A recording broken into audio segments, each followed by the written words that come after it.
Europos diena švenčiama jau 4 metus, nuo tos dienos, kai Lietuva tapo ES nare. Kiekvienas Lietuvos miestas šią dieną pažymi savaip, surengdamas savo miestiečiams šventę.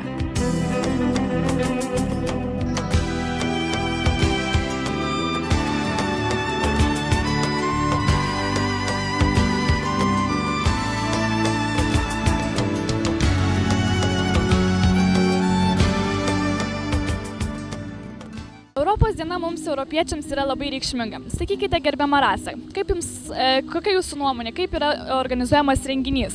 Ar yra vienas koordinuojantis centras, ar kiekvienas miestas jį organizuoja atskirai?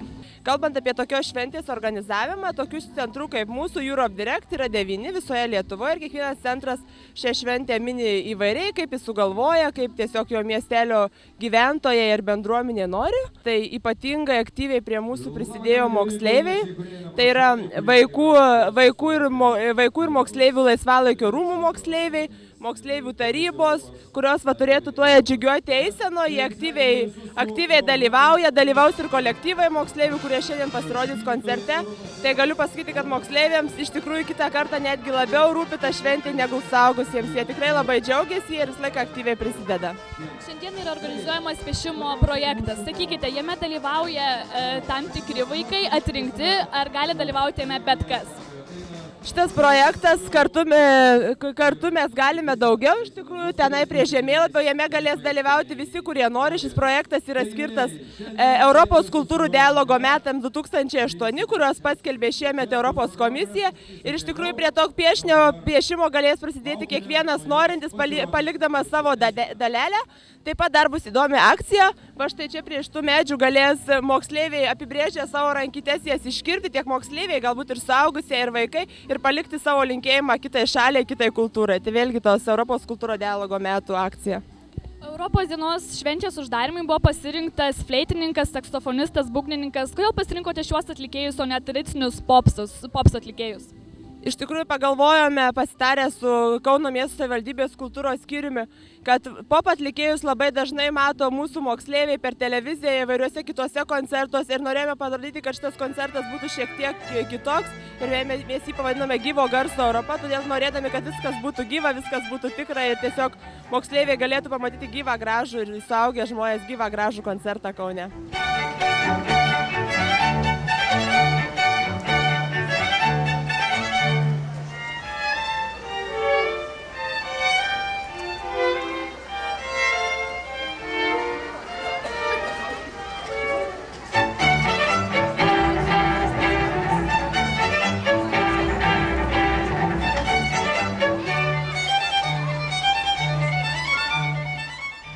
Ir nors daugelis atėjusių į šventę mažai žinojo apie ES ir pačią Europą, tačiau teigia, kad artimiausiu metu apie tai sužinos.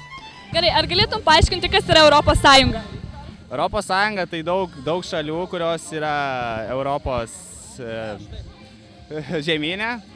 Tas metai sąjunga bendradarbiavimo, ekonominiais ryšiais, nežinau, maždaug. O kiek dabar yra ES narių? Nežinau tiksliai, gal 28, gal kas, nežinau, 3-7.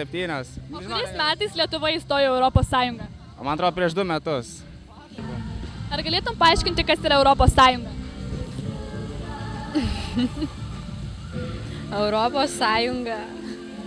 Baigit. Kuriais metais Lietuva įstojo ES? 2006 kokiais. Tai yra 4, sumaišiau. Kiek šiuo metu ES yra narių? Narių, palauk. 20 kažkelios. Beje, apie ES buvo galima sužinoti ir pačioje šventėje. Informaciją teikė Kauno Europos informacijos centras Europe Direct. O kaip su tradicijomis? Prieš 4 metus žmonėms buvo iškilęs klausimas, kaipgi bus su Lietuvos tradicijomis įstojus į ES. Manote, žengsime į ES, daugėja įvairių renginių, būtent paskatinti, kad balsuotų už visokius politikus ir panašiai. Ar išliks tokios tradicinės šventės? Jos turi išlikti, todėl kad mes pasaulyje iš tikrųjų įdomus ir savo tautiškumu. Stojame mes į ES, renginių vis daugėja. Kaip manot, kaip būsime tikrai europiečiai, ar išliks tos tradicinės šventės su tautiniais drabužiais ir panašiai? Išliks. Kodėl taip manot? Todėl, kad mūsų lietuvių tauta neįveikiama. Ja. Trumpai nereikia. Ką jūs norite? Gerai, aš prisėsiu dabar. Sakykite, ar žinote, kas atrado Europą? Ne. O kas yra Europos? Palaukit, žinau, bet aš neprisimenu, kaip tas... Amerika. Tik Amerika.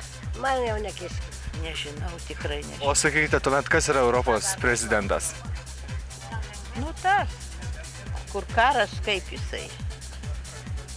Clintonas, ar ne? Man ta Europa tai vienodai rodo, nes mes tik blogiau gyvensim prie Europos. Gyvensim prie Europos, taip gyvenam sunkiai, kaip jūs jaunimas, mes pensininkai labai sunkiai, o prie Europos jūs pažiūrėkite, dabar neturim už būtus apsimokėti už visus tos, o prie Europos valgyt nebus va vaistai receptai, pas mane būli 100 litų vaistai, aš sumokėjau 2,70. O štai po 4 metų.